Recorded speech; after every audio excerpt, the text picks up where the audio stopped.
বিজন বিজ্ঞান ইউটিউব চেনেললৈ আপোনালোকক পুনৰবাৰ স্বাগতম জনাইছোঁ। আজি এই ভিডিঅ'টোৰ জৰিয়তে মই নলবাৰী ডিষ্ট্ৰিক্টৰ প্ৰি বৰ্ড এক্সামিনেশ্যনৰ পেপাৰ লৈ আহিছোঁ আৰু এই কুৱেশ্যন পেপাৰটো HSLC 2026ৰ কাৰণে খুবেই প্ৰয়োজনীয়। গতিকে ভিডিঅ'টো সম্পূৰ্ণৰূপে চাব বুলি আশা থাকিল, কাৰণ মাজতে মই বিভিন্ন ধৰণৰ কনচেপচুৱেল কথাবোৰ কৈ যাওঁ আৰু কুৱেশ্যনবোৰ ডিছক্ৰাইব কৰি যাওঁ। সেইকাৰণে তোমালোকক মই ভিডিঅ'টো সম্পূৰ্ণৰূপে চাবলৈ অনুৰোধ জনাইছোঁ আৰু এই ভিডিঅ'টো যদি চাই দিয়া বা এনেধৰণৰ যদি ভিডিঅ'বোৰ চাই দিয়া, তোমালোকৰ HSLC এক্সামিনেশ্যনৰ যিবোৰ ডাউট থাকে সেইবোৰ ক্লিয়াৰ হৈ যাব পাৰে। গতিকে প্ৰথম যিটো কুৱেশ্যন আছে সেই কুৱেশ্যনটো লিখা আছে there are two girls in the room. গতিকে ইয়াত তোমালোকৰ ডিটাৰমিনাৰ্ছৰ পৰা এটা কুৱেশ্যন দিছে, তো ইয়াৰ কাৰেক্ট আনচাৰটো হ'ব ইচ। আৰু ইচটোৱে কি বুজায়? এই দুয়োগৰাকী ছোৱালীৰ ভিতৰত প্ৰত্যেকগৰাকীকে কি দিয়া হৈছে? প্ৰাইজ দিয়া হৈছে, সেইকাৰণে ইচ ব্যৱহাৰ কৰা হ'ব ইয়াত। কুৱেশ্যন নম্বৰ 2ত কোৱা হৈছে how does the story a letter to God reflect the theme of faith versus reason. ইয়াত ফেথ আৰু ৰিজনটোৰ কেনেধৰণে এই লেচনটোত প্ৰকাশিত হৈছে বুলি কৈছে, সেইকাৰণে ইয়াৰ উত্তৰটো হ'ব option B. It contrast Lencho's faith with the postmaster's reasoned kindness. Next question number 3টো এবাৰ চাই লওঁ, তাত কি কোৱা হৈছে। ইয়াত কৈছে Mandela describes the system of government in the first decade of the 20th century as, ইয়াৰ কাৰেক্ট আনচাৰটো হ'ব B, a racial segregated and oppressive system. এই কুৱেশ্যন নম্বৰ 4টো ভুল লাগিছে, father is not at home হ'ব লাগিছিলে, হি হেজ গন আউট। তো ইয়াত অপশ্যন ডিটো শুদ্ধ হ'ব। তাৰপিছত কুৱেশ্যন নম্বৰ 5টোত কি কোৱা হৈছে, the poet of the poem A Tiger in the Zoo describes the tiger's appearance while in the jungle as.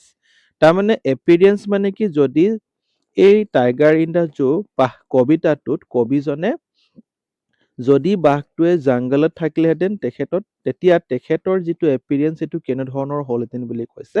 তো কুৱেশ্যন নম্বৰ 5টোৰ কাৰেক্ট আনচাৰ হ'ব অপশ্যন ডি, অৰ্থাৎ প্ৰাউড এণ্ড মেজেষ্টিক। মেজেষ্টিক মানে হৈছে মহিমা মণ্ডিতভাৱে থাকিব পাৰিব আৰু মানে খুব গৌৰৱেৰে থাকিব পাৰিব যদিহে সি নিজৰ জংগলত থাকে। নেক্সট কুৱেশ্যন নম্বৰ 6টোত কি কোৱা হৈছে, দিছ পিপল married amongst the locals and their culture is apparent in the martial traditions, marriage and religious rites which are distinct from the Hindu mainstream.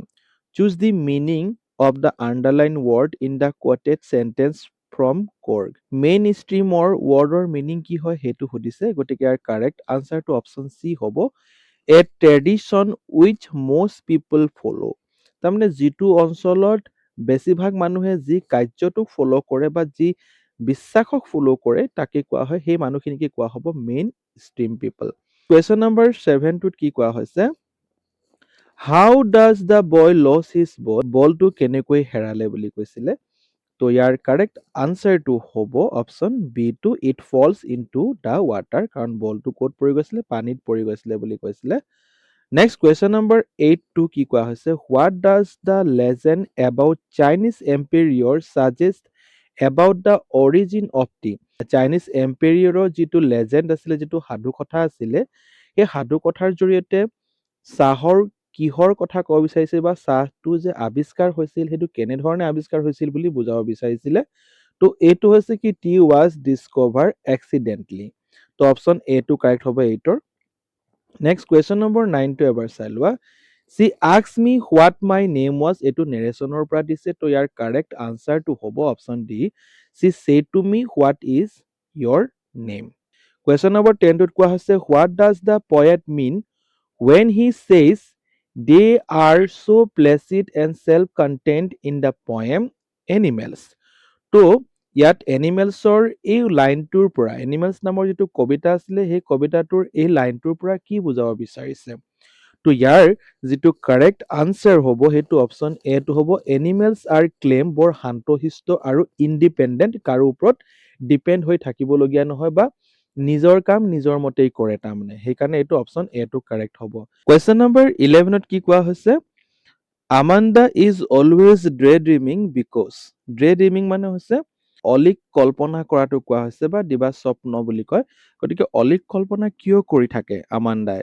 গতিকে তাৰ এনচাৰটো হৈছে she wants to escape from constant scolding। তাৰমানে অনবৰতে তেখেতক মানে গালি যে পাৰি থাকে, সেই গালি পৰাটো তেখেতে নিবিচাৰে, তাৰমানে তাৰ পৰা বাচিব বিচাৰে। সেইকাৰণে অপশ্যন ডিটো শুদ্ধ হ'ব। কুৱেশ্যন নম্বৰ 12 টোত কি কোৱা হৈছে, how does the story the midnight visitor change our idea of a secret agent? Secret এজেণ্টৰ ওপৰত থকা যিটো আইডিয়া, সেইটো কেনেকৈ এই লেচনটোৰ পৰা আমাৰ চেঞ্জ কৰি দিয়া হ'ল? তো ইয়াৰ 12 নম্বৰটোৰ আনচাৰ বি টো কাৰেক্ট হ'ব। A secret agent can win using wit and presence of mind. তো ইয়াৰ কাৰেক্ট আনচাৰটো বি টো শুদ্ধ হ'ব। তাৰপিছত ইয়াত আকৌ লগতে এটা কুৱেশ্যন দিছে। এই কুৱেশ্যনটো কোৱা হৈছে Horace Danby came to know about the safe kept behind a painting in the drawing room of strawberry grace from. তো এই যে ষ্ট্ৰবেৰী গ্ৰেজৰ যিটো ঘৰ আছিলে, তাত যিটো পেইণ্টিঙৰ পিছফালে যে এটা চেপ লুকাই থোৱা আছিলে, সেইটো কেনেকে গম পালে? এ মেগাজিন আৰ্টিকলত গম পাইছিল। সেইকাৰণে অপশ্যন বি টো ইয়াতো কাৰেক্ট হ'ব। কুৱেশ্যন নম্বৰ 13ত কোৱা হৈছে, there is nobody here who is a child, she said haughtily। গতিকে এই haughtily মিনিংটো কি হয়? ইয়াৰ কাৰেক্ট আনচাৰটো হ'ব proudly। কুৱেশ্যন নম্বৰ 14 কোৱা হৈছে, the name of the little black kitten was। Little black কিটেনটোৰ নাম কি আছিলে? তো ইয়াৰ কাৰেক্ট আনচাৰটো হ'ব অপশ্যন এ, অৰ্থাৎ ইংক। নেক্সট কুৱেশ্যন নম্বৰ 15ত কি কোৱা হৈছে? এবাৰ আমি পঢ়ি লওঁ। Griffin repeatedly involves himself in some antisocial activities, this mainly shows that। তাৰমানে গ্ৰিফিনে প্ৰত্যেকবাৰ কি হয়? এণ্টি ছ'চিয়েল এক্টিভিটিজ কৰে, তাৰমানে অসামাজিক কাম কিছুমান কৰি আছিলে। গতিকে এই কথাটোৱে কি বুজায় বুলি কৈছে? চ' এই কথাটো বুজায় যে he has no' moral control. তেখেতৰ কোনো নৈতিক জ্ঞান নাই বা নৈতিকতাৰ প্ৰতি কোনো দয়াবদ্ধতা নাই।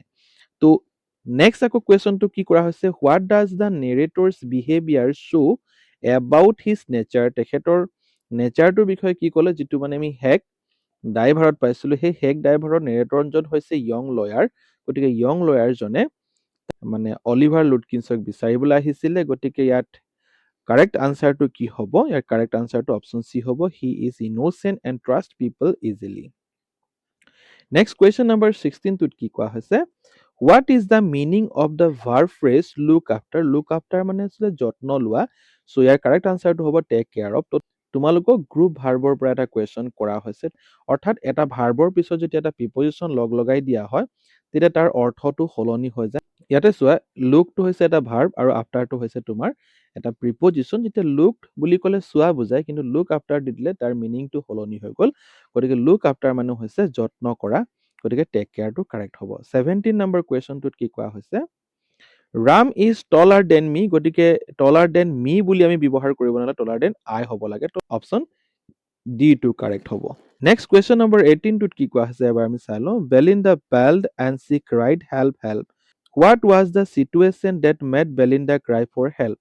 চ' কি এটা চিটুৱেশ্যন হৈছিল যাৰ কাৰণে বেলিণ্ডাই সহায় বিচাৰিবলগীয়া হৈছিল? তো ইয়াৰ কাৰেক্ট আনচাৰটো কি হ'ব? চি টো শুদ্ধ হ'ব। There was a pirate climbing in the window. Pirate অৰ্থাৎ সাগৰীয় ডকাইত কি কৰিছিলে? বেলিণ্ডাৰ ঘৰৰ খিৰিকীৰ ফালে বগাই বগাই আহি আছিলে। কুৱেশ্যন নম্বৰ 19ত এছাৰচন আৰু ৰিজন দিয়া হৈছে। চ' প্ৰথমতে আমি এছাৰচনটো পঢ়ি ল'ম। The postmaster decided to collect money for Lencho'. এইটো ঠিকে আছে। He wanted to make a fun of Lencho's faith in God. গতিকে ফান মানে হাঁহিব বিচৰা নাছিলে। গতিকে আমি গম পাইছোঁ যে এছাৰচনটো কাৰেক্ট হয়, অৰ্থাৎ অপশ্যন চি টো কাৰেক্ট হ'ব। নেক্সট কুৱেশ্যন নম্বৰ 22 চোৱা।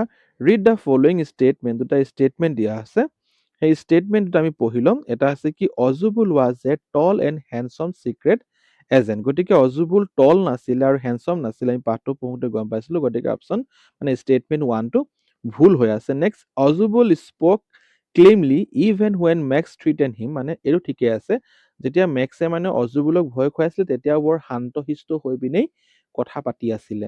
তো কাৰেক্ট আনচাৰ কি হ'ব? Statement 1 false and statement 2 true. Option D টো কাৰেক্ট হ'ব। এই 20 নম্বৰ প্ৰশ্নটোত আকৌ এটা বেলেগ কুৱেশ্যন দিছে, সেইটোতো ষ্টেটমেণ্ট দিয়া আছে, আমি পঢ়ি লওঁ। হৰেছ ডেনবি ৱাজ এ প্ৰফেশ্যনেল থিপ, গতিকে Horace then be professional thief নাছিলে। Horace rob house to buy food and clothes, গতিকে এইটোও নাছিলে। ফুড আৰু ক্লথছৰ কাৰণে হৰেছ দেন বি কেতিয়াও চুৰ কৰা নাছিলে, ৰেয়াৰ এণ্ড এক্সপেঞ্চিভ কিতাপৰ কাৰণেহে চুৰ কৰিছিলে। গতিকে দুইটাই ভুল হৈ আছে, সেইকাৰণে আমি কি ক'ব লাগিব, অপশ্যন ডি টো আমি শুদ্ধ বুলি কৈ লিওঁ, both statement 1 and 2 false. Next question number 21 টো প্ৰিপজিশ্যন পৰা দিছে, বাউণ্ড 4 কাৰেক্ট হ'ব। নেক্সট কুৱেশ্যন নম্বৰ 22 টোত কি কোৱা হৈছে, দ্য ৱমেন নেৰেটেড দ্য ইনচিডেণ্ট, তো ইয়াত তোমাৰ কাৰেক্ট এটা ভোকেবুলাৰীৰ পৰা দিয়া হৈছে, শ্বৰ্টলি নহয়, শ্বৰ্টলি মানে হৈছে অলপতে, আৰু নেৰলি মানে হৈছে তোমাৰ সংকীৰ্ণভাৱে, প্ৰেজেণ্টলি মানে হৈছে বৰ্তমান, আৰু ব্ৰিফলি মানে হৈছে সংক্ষিপ্ত ৰূপত। গতিকে কিবা এটা বস্তু আমি সংক্ষিপ্ত ৰূপত কি কৰিব পাৰোঁ, ক'ব পাৰোঁ। গতিকে অপশ্যন ডি টো ইয়াত কাৰেক্ট হ'ব। নেক্সট কুৱেশ্যন নম্বৰ 23 কি দিয়া আছে, এছাৰশ্যন আৰু ৰিজন দিয়া আছে। Valli did not buy toys or eat sweets in the town, এইটো ঠিকেই আছিলে, টাউনত গৈ বাল্লিয়ে কেতিয়াও টয়ছ কিনা নাছিলে বা কিবা খোৱা নাছিলে, সেইটো ঠিকে আছে। ৰিজনটো কি দিছে, she had no' interest in worldly pleasures, গতিকে এইটো ঠিকে আছে। ৰিজনটো এক্সপ্লেনেশ্যনো ঠিকেই দিছে, সেইকাৰণে আমি ক'ব পাৰিম যে both A and R are true and R is the correct explanation of A.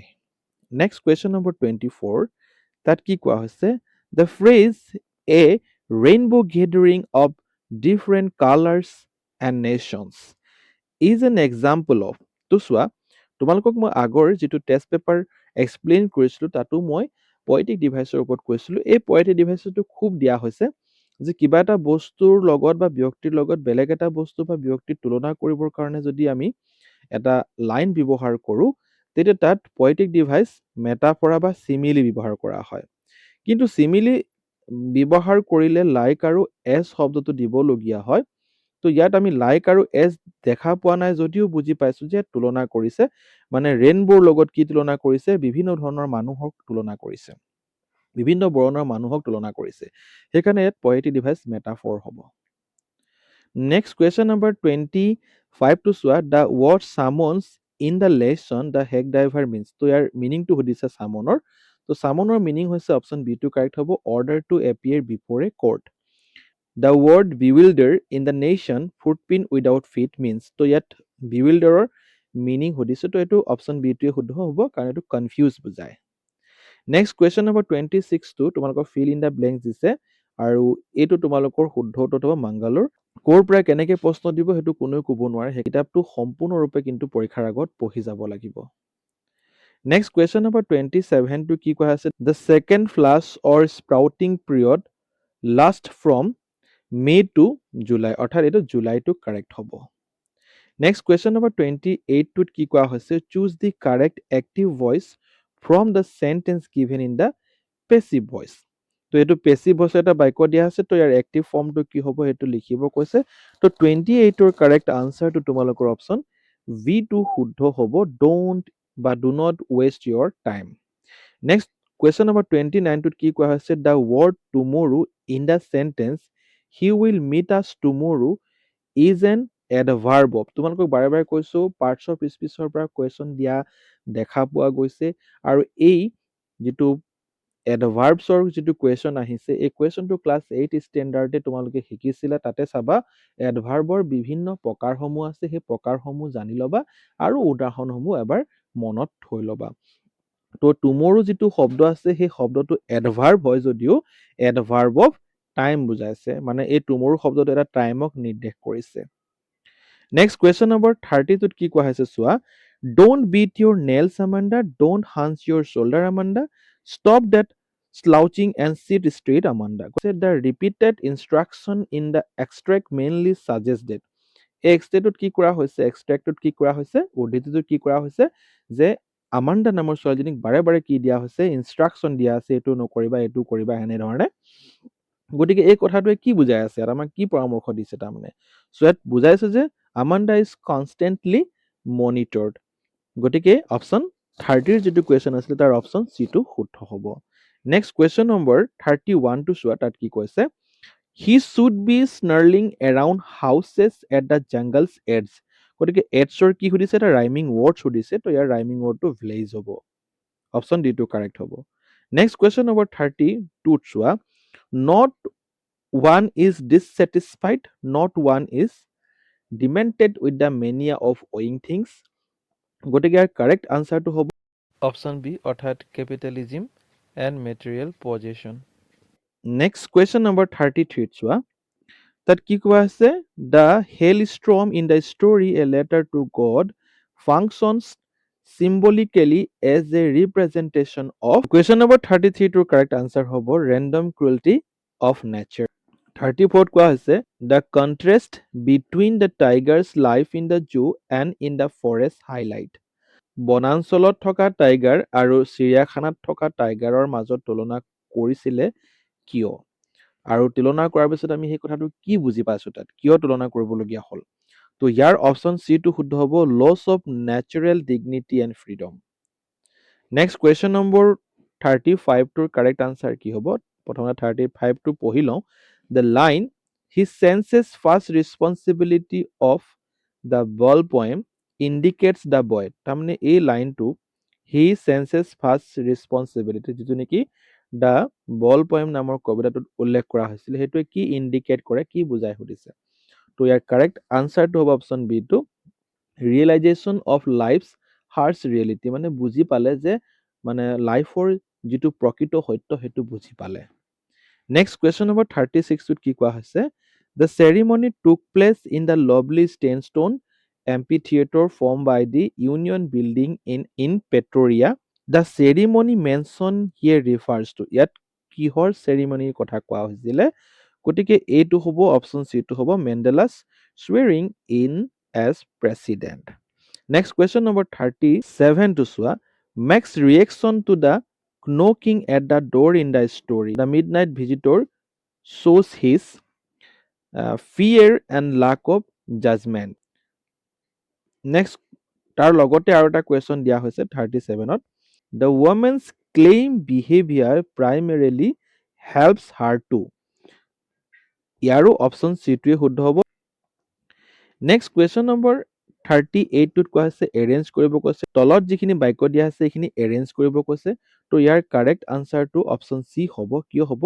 প্ৰথমতে আমি চি নামৰ বাক্যটো পঢ়োঁতে আমি পাম, তাৰপিছত আমি 1 নম্বৰটো পাম, মানে Griffin stay at an inn the village of Iping, তাৰপিছত আমি 2টো পাম, তাৰপিছত আমি 4টো পাম। গতিকে অপশ্যন চি টো ইয়াত কাৰেক্ট হ'ল।